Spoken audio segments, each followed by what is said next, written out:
אני מכיר אנשי הייטק, ילדי הייטק, בני 25, שמרוויחים נטו המון כסף, ומוציאים את כל הכסף הזה. זה פשוט לא יאומן. אתה מסתכל על העתיד של הבן אדם הזה עוד 5 שנים. דרמה.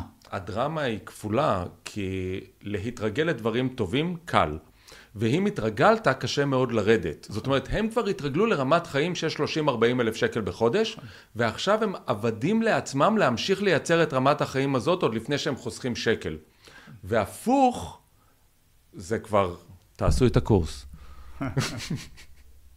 לקחתי את הקורס למשפחות, את הקורס למבוגרים, שאותו לקחתי מכל הפעמים שישבתי עם משפחות, שתפסו את הראש ואמרו, למה לא למדנו את זה בבית ספר, ואיפה יכולנו להיות היום אם היינו יודעים את זה.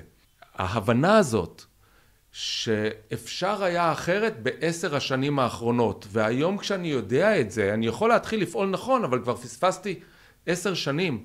הרצון להתחיל יותר מוקדם, ואז יותר מוקדם, ואז יותר מוקדם, זה מה שהוביל אותי למצב שהיום יש לי קורס למשפחות, יש לי קורס לצעירים, משתחררים וסטודנטים, ויש לי קורס לבני נוער גילאי 15 עד 19.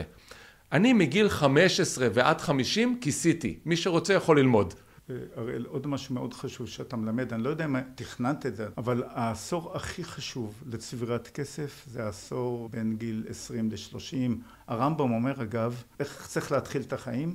קודם להתחיל לעבוד, ואחרי זה לקנות נכסים, ואחרי זה להתחתן. כלומר, אחרי זה ההוצאות. קודם תתחיל להרוויח כסף, בחיסכון שלך תקנה נכסים שיתחילו לעבוד בשבילך, ואחרי זה להתחתן. והוא אומר שם אגב, ממש בלשונו, אבל הטיפשיים, קודם מתחתנים, אחרי זה קונים בית, ואחר כך, אם יהיה להם זמן, ילכו לעבוד במשהו.